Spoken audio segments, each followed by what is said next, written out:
کتنی بڑی بات ارشاد فرمائی، فرمایا لا تقنطوا من رحمت اللہ، تم نے میری رحمت سے نا امید نہیں ہونا۔ اللہ کی رحمت سے نا مالک کیا ملے گا؟ فرمایا ان اللہ یغفر الذنوب جمیعا، اللہ سارے گناہ معاف فرما دے گا۔ تو جن لوگوں کو اللہ کی رحمت پر نبی کریم علیہ السلام تشریف فرما ہے، امام غزالی نے لکھا ایک بدو آ گیا، دیہاتی سادہ آدمی، سادے بندے بھی سادے ہوتے ہیں، ان کا بھی اپنا طرز زندگی ہوتا ہے۔ تو بدو آ گیا، سادہ آدمی تھا، آتے السلام علیکم لے کے نا تو کوئی بات ہی نہیں کی، سیدھا سیدھا ہی کہتا یا رسول اللہ صلی اللہ علیہ وسلم یہ بتائیں قیامت کے دن حساب کس نے لینا ہے؟ حضور فرمانے لگے بھائی یہ تو بڑی صاف سی اور مختصر سی اور سادہ سی بات ہے، حساب تو اللہ تعالیٰ نے لینا ہے۔ اب اس نے جو لفظ کہے اللہ کے حبیب کی آنکھوں میں آنسو آ گئے، کہنے لگے اگر اللہ نے حساب لینا ہے پھر انشاءاللہ کرم ہی ہوگا۔ تو حضور فرمانے لگے تمہیں یہ امید کس طرح ہے؟ تو عرض کرنے لگے یا رسول اللہ کریم جب غالب آتا ہے تو معاف ہی کرتا ہے۔ جب کریم کا غلبہ ہوتا ہے نا، کریم بندہ جب کسی پہ قبضہ کر لے تو پھر معاف کرتا ہے، تو اللہ تو سب سے بڑا مہربان ہے۔ وہ بات کی اور اگلا جملہ ہی کوئی نہیں کہا، وہ چلے گئے۔ تو حضور علیہ السلام نے اب اس بات پر رزلٹ دیا، فرمانے لگے کریم محبوب بندہ سادہ تھا، بات بہت بڑی کر گیا ہے، بڑی بات کر گیا، سادہ آدمی۔ میرے عزیز، اللہ کی رحمت پر جن لوگوں کو امید ہو، انہیں موت سے ڈر اور پھر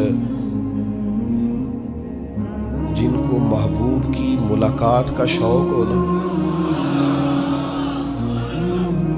ہم نے جان دے دی وعدہ دیدار پر، ہم سے وعدہ کیا گیا تھا کہ تم مرو گے نا تو تمہیں دیدار ملے گا، تو ہم نے جان ہی دے دی وعدہ دیدار پر، جان ہی دے دی وعدہ دیدار پر۔ اور پھر فرماتے ہیں نقد اپنا دام ہو ہی جائے گا، فرماتے ہیں ہم نے جان دی ہے اس وعدے پر کہ وہ ملے گا، تو امید ہے کہ یہ سودا ادھار نہیں، جیسے ہی قبر میں جائیں گے سامنے حضور کی زیارت نصیب ہو جائے گی۔ اس لیے لحد میں بھی عشق رخ شاہ کا داغ لے کے چلے، اندھیری رات سنی تھی سو چراغ لے کے چلے۔ یہ حدیث آپ نے بھولنی نہیں، یہ تنہائیوں میں یاد رکھنے کی روایت ہے، یہ تنہائیوں میں پڑھنے کی روایت ہے۔ یہ اپنے ذوق کو تازہ، جو لوگ کہتے ہیں نا وجد سرور کیف میں جانا چاہتا ہوں، وہ مشکات شریف کی اس حدیث کو دیکھے۔ اللہ کے حبیب علیہ السلام نے فرمایا لوگوں میں تمہیں بتاؤں قیامت کے دن اللہ تعالیٰ بندوں سے پہلا سوال کیا فرمائیں گے اور بندے اس کا جواب کیا دیں گے؟ یا رسول اللہ کرم فرمائیے بتائیے۔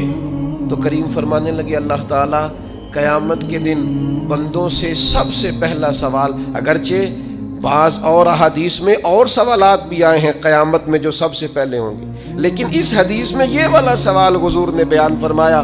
حضور فرمانے لگے اللہ قیامت کے دن اپنے بندوں سے سب سے پہلا سوال یہ فرمائے گا کیا تم میری ملاقات کو پسند کرتے تھے؟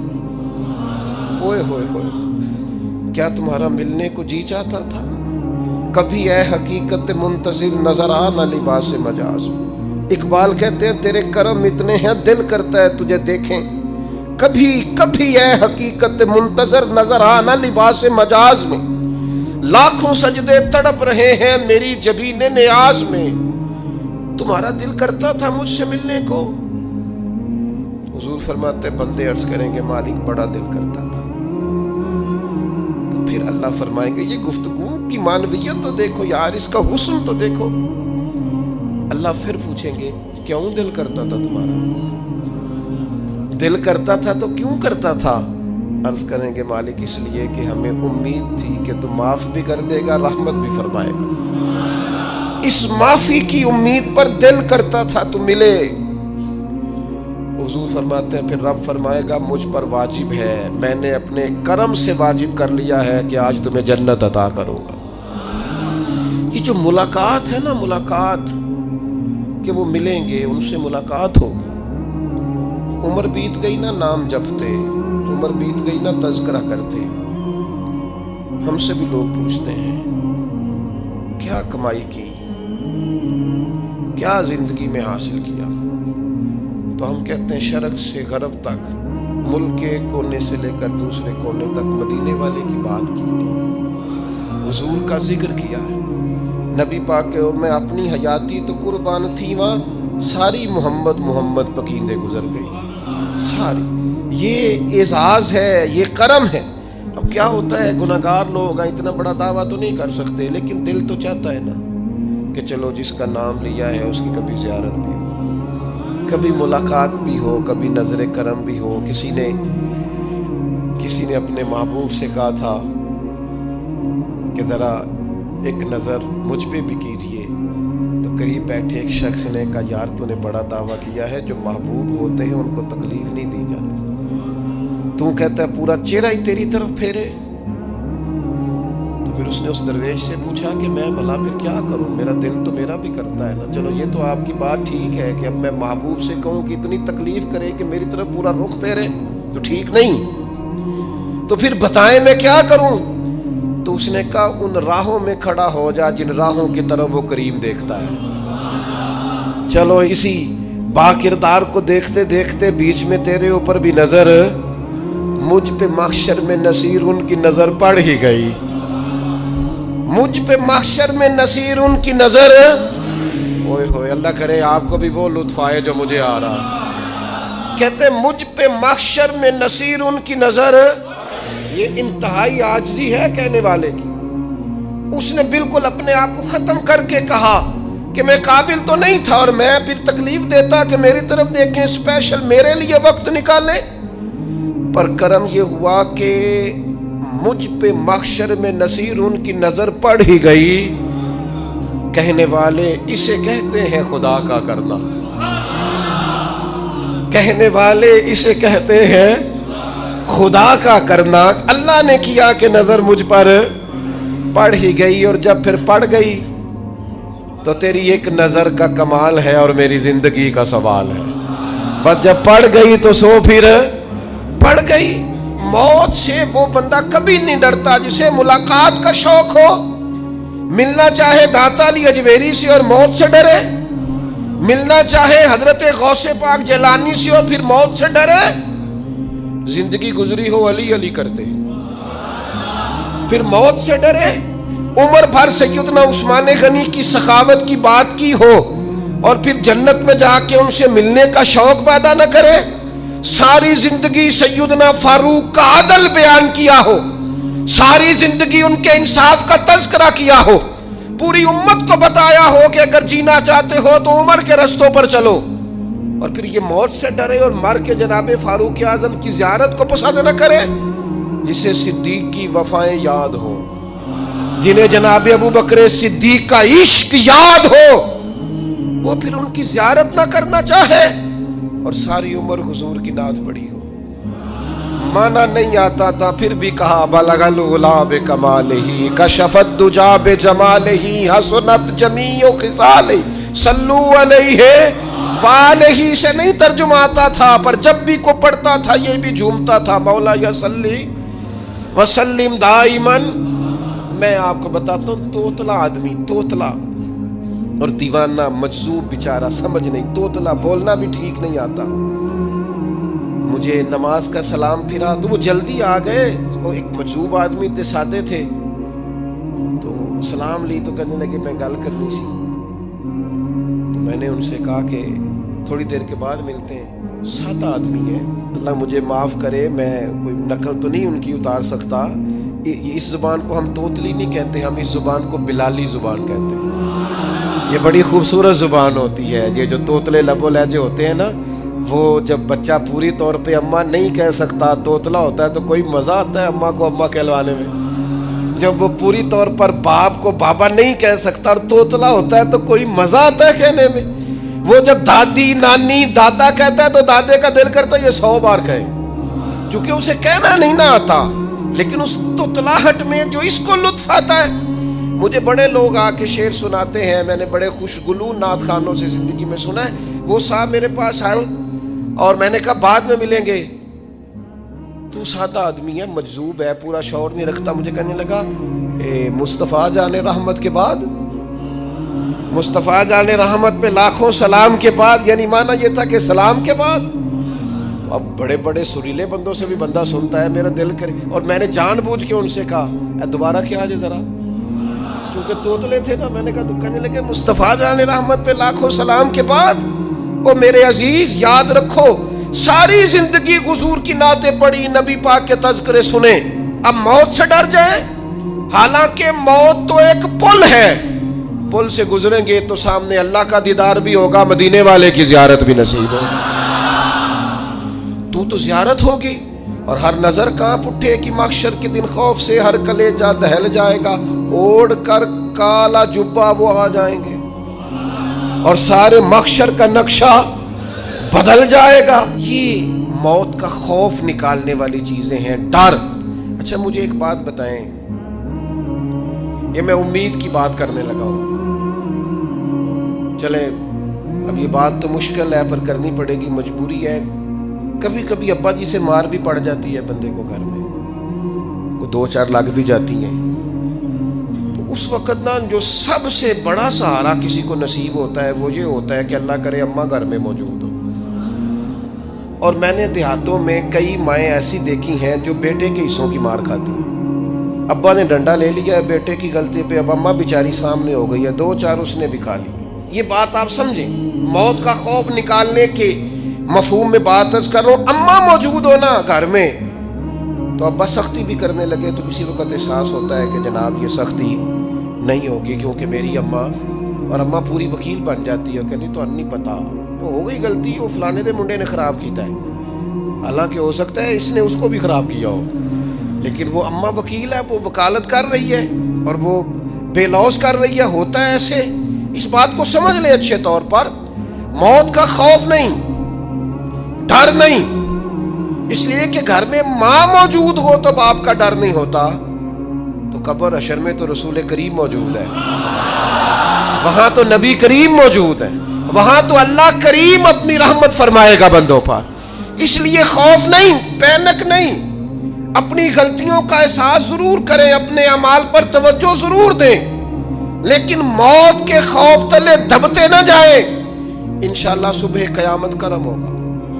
میرے نبی پاک علیہ الصلوۃ والسلام نے تو فرمایا ہے بس ہم نے ایمان کامل لے کے جانا ہے دنیا میں.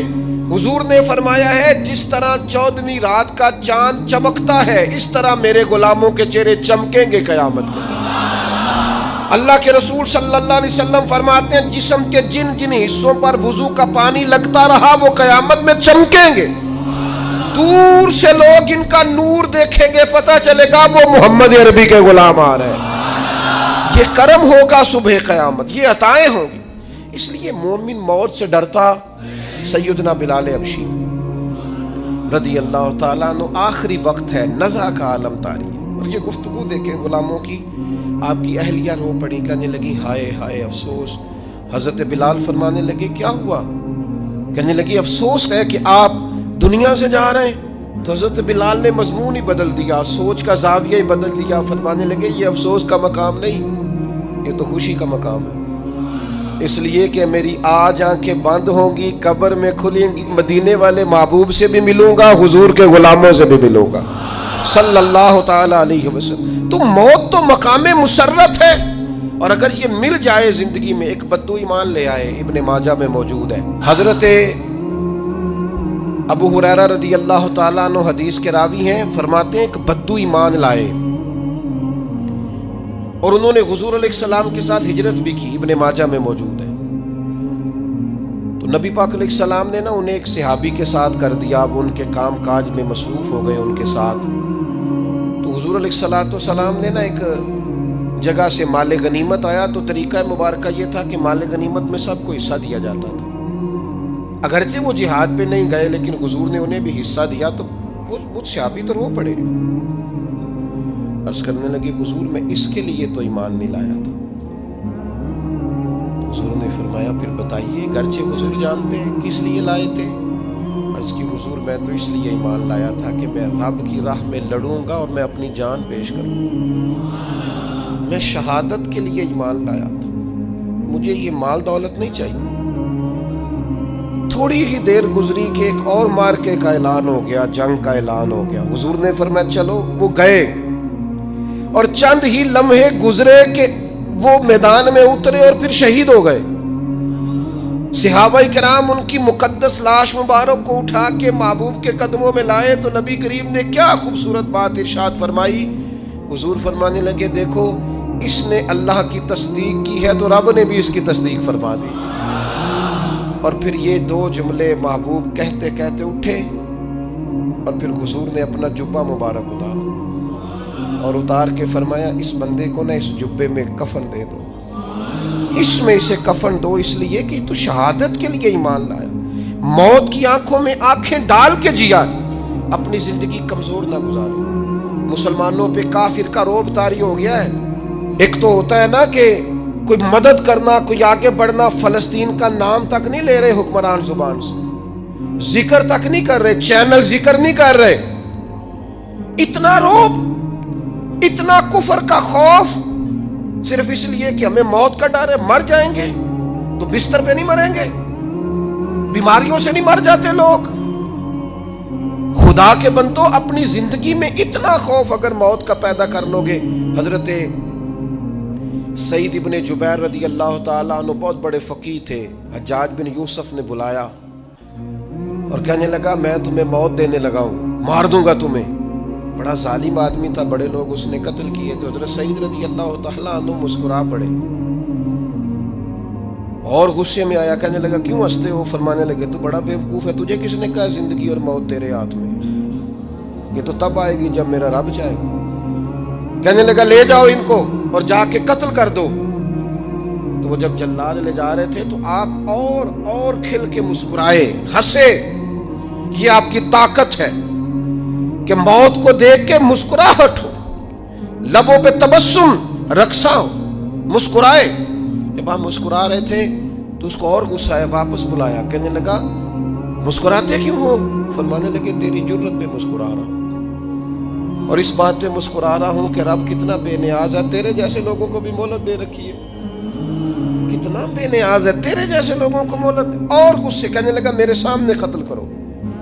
حضرت سعید ابن جبیر رضی اللہ تعالیٰ عنہ نے منہ کعبے کی طرف کر کے پڑھنا شروع کیا, انی وجہت وجہی للذی فطر السماوات والارض حنیفا وما انا من المشرکین. آپ یہ پڑھ رہے تھے تو کہنے لگا اس کا منہ کعبے سے پھیر دو.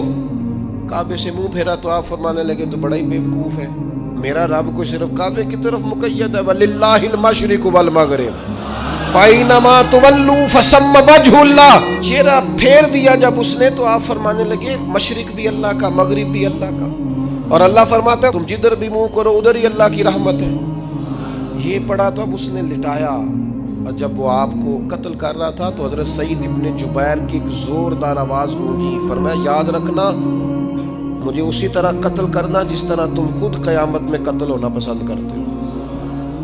میرا آخرت پر یقین کامل ہے, محشر میں عدالت لگے گی, میں تمہیں قتل کروں گا. میں حضرت سعید ابن جبیر کی وہ جرت تھی کہ دربار سارا لرز گیا حجاج کا. حضرت سعید ابن جبیر رضی اللہ تعالیٰ عنہ کہنے لگے اللہ اسے میرے بعد کسی پر مسلط نہ کرنا, میرا قتل آخری ہو, میرے بعد نہ ہو. ڈر گئے لوگ, سہم گئے.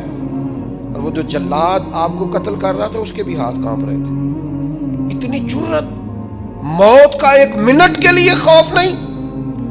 حضرت سعید ابن جبیر رضی اللہ تعالیٰ عنہ شہید ہو گئے تو اتنا خون نکلا, اتنا خون نکلا, اتنا خون نکلا, خون بند ہی نہیں ہو رہا. ایک طبیب بیٹھا تھا, ہانپتے کانپتے ڈرے ہوئے سہمے ہوئے. حجاج کہنے لگا اسے اتنا خون؟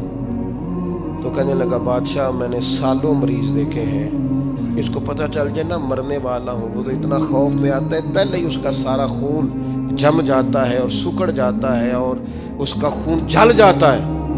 یہ جو بندہ تم نے شہید کیا ہے نا اس میں ایک رتی برابر بھی موت کا خوف نہیں, موت کے خوف سے بے نیاز تھا, اتنا خون نکلا. حضرت سعید ابن جبیر شہید ہوئے اسی دن حجاج کے پیٹ میں درد شروع ہوا. صرف 15 دن حجاج بعد میں زندہ رہا ہے, 15 دن, اور ساری رات تڑپتا تھا, کہتا تھا مجھے خواب میں آ کے پیروں سے گھسیٹتے. حضرت سعید ابن جبیر چلاتا تڑپتا. 15 دنوں کے اندر طبیبوں نے کہا تیرا جو مرض ہے یہ کوئی آسمانی عذاب ہے. میرے عزیز موت سے ڈرے نہیں بلکہ جو ظالم ہو ان کو ڈرا دیں, یہ مومن کی شان ہے.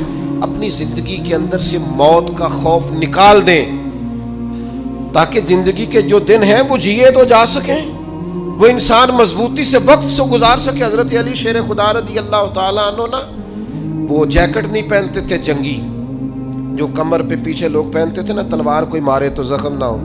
تو کسی نے مولا علی شیر خدا رضی اللہ تعالیٰ عنہ سے فرمایا پشت پر آپ وہ جیکٹ نہیں پہنتے لوہے کی؟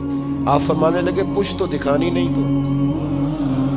تو کہنے لگے موت سے ڈر نہیں آتا؟ فرمایا بالکل بھی نہیں، اور فرمایا مجھے بالکل ڈر نہیں آتا کہ میں موت پر آ گروں یا موت میرے اوپر جا گرے۔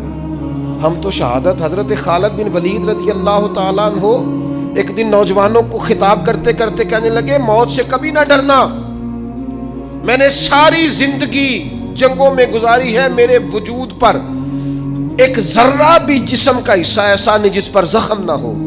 اور جو کہتے کہتے رو پڑے، فرمانے لگے یہ بات کرتے کرتے رو پڑے، فرمانے لگے دیکھ لو زندگی ساری میدانوں میں گزاری ہے، لیکن شہادت اللہ تعالیٰ نے میرے لیے وہاں نہیں لکھی تھی، یہاں اللہ تعالیٰ نے اپنی رحمت کے لیے موت میرے لیے لکھی تھی۔ تو یہ تو اللہ کا کرم ہے۔ قریب ایک بزرگ صحابی اور بیٹھے تھے، فرمانے لگے آپ کی نیت شہادت کی تھی، انشاءاللہ آپ قیامت میں شہیدوں میں ہی کھڑے کیے جائیں گے۔ تو میرے عزیز خوف نہیں موت کا۔ آخر میں 2-3 گزارشات عرض کرنی ہے۔ ایک تو میری آپ سے گزارش ہے، جنہوں نے ابھی تک قرآن مجید کی تلاوت شروع نہیں کی، وہ ابھی سے آج سے 10 منٹ ٹائم ہو تو مسجد میں بیٹھ کے ایک رکوع پڑھ کے جائیں، قرآن مجید نہیں چھوڑنا۔ رمضان کا تعارف یہ ہے کہ شہر رمضان الذی انزل فیہ القرآن، تو قرآن مجید سے دلچسپی۔ دوسری میری گزارش ہے راشن بانٹنے والوں سے بھی کہ مہربانی کریں لائنوں میں لگانا چھوڑ دیں، اور لینے والوں سے بھی میری عرض ہے کہ اللہ تعالیٰ سارا سال عطا کرتا ہے، 3-4 ہزار کے لیے کیوں اپنے آپ کو آپ تکلیف میں ڈالتے ہیں؟ سارا سال اللہ دیتا ہے۔ اور پھر میری آپ سے یہ بھی اپیل ہوگی کہ طبیعتوں میں حلم پیدا کریں، بردباری پیدا کریں، یہ بڑی ضروری چیز ہے۔ مثبت سوچیں لائیں، روزہ ہماری تربیت کرتا ہے۔ اور پھر آپ سے یہ بھی اپیل کروں گا رمضان شریف کی مقدس گھڑیوں میں صرف اپنے لیے نہیں سوچے، امت کے لیے سوچیں، بالخصوص فلسطین کے مسلمانوں کے لیے کم از کم دعا مومن کا ہتھیار ہے، وہ تو جم کے کریں اللہ کے حضور۔